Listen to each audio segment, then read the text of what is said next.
Shocking information. Nick Reiner is now using a public defender in his case as Alan Jackson has officially withdrawn. I was all ready. I was streaming the arraignment and I got word that TMZ put out some news actually last night. Harvey actually deleted this information last night, and a couple people were talking about it, and they were like, "Did you hear Alan Jackson withdrew?" And I was like, "I didn't hear that." And they're like, "I could have sworn I heard it. Harvey Levin said it, but now I can't find it." Well, apparently he spoke preemptively last night, and he had to delete it. And then I guess he was allowed to put it back out into the universe this morning. And so he did. And Alan Jackson did arrive at court and he was present for the arraignment. And it was actually able to be streamed, which was great. This judge is awesome. She let us watch the entire arraignment.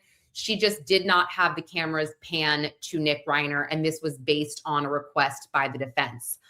I gotta say, people get annoyed with me for saying this, but TMZ, they do have good sources. I mean, they are on the ground in LA all the time. They have people everywhere. So, you got to give credit where credit is due, and I'm giving it here. Okay, a couple things. Let's start with the arraignment itself, and then I'll go into the presser and just some things that I am hearing from my sources. If you watched the live stream yesterday, I was talking to Mark Garagos about things, and he gave his 2 cents on why Alan Jackson kind of withdrew. But I felt like I was missing something from his commentary, and I called him out. I was like, "You're being evasive. You're being elusive. What's going on?" And he's like, "I don't know. I'm telling you what I know." So I'm like, Garagos also surmised that we would know a lot more, or a lot more would come out in the next week. So back to the arraignment. Although Nick Reiner was not pictured, they did have a sketch of him, of course. And I can pull that up in a minute, but he was not wearing the suicide prevention vest anymore. He had handcuffs, but he didn't have shackles. And man, I mean, he looked rough. He looked very thin, very frail. I'm going to pull this up right now. And again, these court sketches, they don't really do anyone any favors, of course. But let me show you, because again, I think that this one in particular it's not great. Gosh, all these sites, when I pull this stuff up, there's so many ads. I have to sort of navigate. Okay, here we go. So this is the photo that the sketch artist drew of him. And again, yeah, as you can see, he's kind of hunched over, very frail, but yes, off suicide watch. So Alan Jackson said something very interesting, which had me thinking as well. But he initially, at first everybody's waiting for him to say, I withdraw. But he kind of got right into the housekeeping items. And also, he went to the judge's chambers before, and I'll get into that after. But he got right into the housekeeping items, and he brought something up to the judge that he wanted 10 body attachments for witnesses that essentially were not responding to their requests. And a body attachment it's basically like when the court orders a bench warrant for someone who is not complying with a court order. So it's almost like this person gets arrested and brought into court to testify. And that's what's happening right now, apparently. And I kept thinking to myself, I bet you anything it's partygoers from Conan O'Brien's Christmas party who the defense wants to contact, and they want them to speak. And these people are like, nope, we are going to ignore this. We want nothing to do with this. I mean, again, I'm not sure, of course, but I did think about that. And I think, out of 10 people, yeah, a couple of those could be partygoers.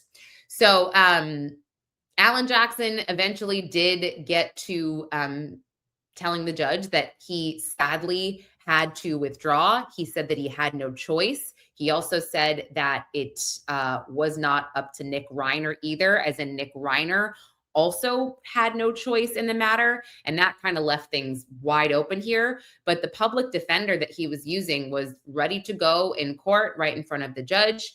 And the continued arraignment is going to be on February 23rd. So many people are speculating as to why Alan Jackson removed himself from the case. And at first, I was like, okay, it's got to be money.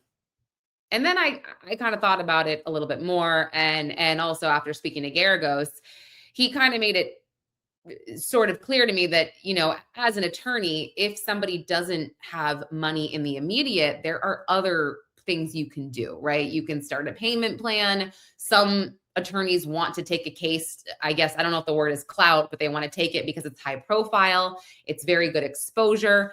I mean, there's a lot you can do there. So I'm not technically sure that it's money. And a lot of people were thinking, well, maybe Romy and Jake Reiner just don't want to be paying for their brother's defense and XYZ. I don't know if that's the case. They maybe would have thought of that prior to hiring someone like AJ. One thing I did think about after was a possible conflict of interest. Maybe they contacted Alan Jackson so quickly because he was the family attorney, or this attorney that Rob and Michelle Reiner were possibly close with. Maybe they had retained them for something else and there was a big conflict of interest there. And after further digging, they had no choice but to step back. I don't know, but either way, like, this didn't happen overnight. So there's something going on in the background here that is causing them to not have another attorney retained at this time. So there's something. But what did Mark say? I do have a transcript of what Mark said about, let me see, going into the chambers. I transcribed our entire interview because I had to just sit down and review what he said just to fully comprehend. He said it doesn't strike him that it's primarily money related. He said it could be that the family had second thoughts about the fees, sure, but I just don't think that's it. He said, I've said it all along. I don't think that where this is coming from. He said, when you put a case on and when someone's facing the ultimate criminal charge of red rum, he said, he really thinks that it really could be a competency. I have such a hard time with this word.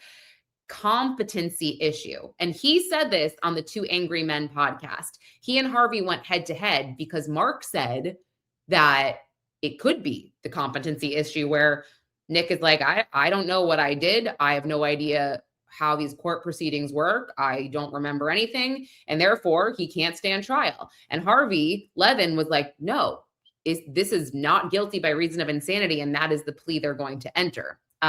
So yeah, I think Mark definitely feels very strongly that the competency thing is relevant here. And maybe that has something to do with Alan Jackson stepping away. I mean, again, I hate speculating. It's so difficult. Okay. Going back to what he said, I'm just trying to find what he said about the chambers, because I thought that was interesting with what he said. Okay. He said, oh gosh, he also said that he had a case. This is just a side note. He said that he had a case before where he was defending a young man who red rummed his parents as well. And he actually threw a bag of urine at Garagos, like when he was in the jail, and Garagos had to duck. But anyway, so what he said about them going into the chambers first before attending the arraignment, he said the fact that they went into the chambers first means the fact of the matter was put over for a substantial period of time.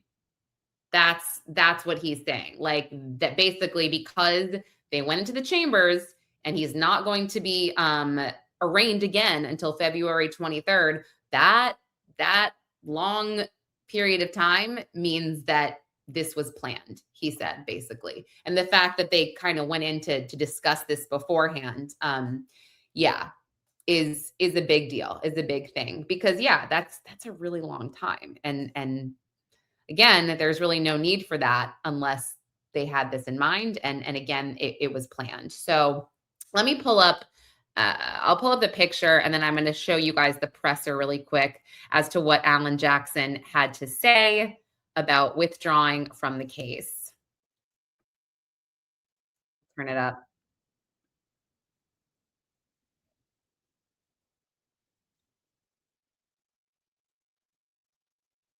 Oh, have dictated that sadly it's made it impossible for us to continue our representation of Nick. I'm legally and I'm ethically prohibited from explaining all the reasons why. I know that's a question on everybody's mind. We expect the public defender to step in. They've already been appointed and very capably protect Nick Reiner's interests as he moves forward through the system. But be clear, be very, very clear about this. My team and I remain deeply, deeply committed to Nick Reiner and to his best interests. In fact, we know, we're not just convinced, we know that the legal process will reveal the true facts of the circumstances surrounding this case. On December 15th, in the early morning hours, I was in New York at the time, and I got a call. Me and my team, we dropped everything. And for the last 3 weeks, we have devoted literally every waking hour to protecting Nick and his interests. Is that pursuant to the laws of this state, pursuant to the law in California, Nick Reiner is not guilty of murder. This morning, okay. I had to withdraw as Nick Reiner's counsel. One thing I'll say is he doesn't seem happy about it. He really doesn't. I mean, this is mysterious to me. It really is. But I don't think it's all about money. I think something's going on. And I think the public defender, by the way, is temporary. I think that they are going to have another retained attorney. I just don't see any other way around it here. I really don't. But I will have more information on this case very soon. You can continue to follow us here at Los Angeles Magazine for all of the details. Head to lamag.com for all of the articles and more. Thank you so much for watching and so much just for being here and joining our channel. I'm Lauren Conlon, and I will see you guys tomorrow.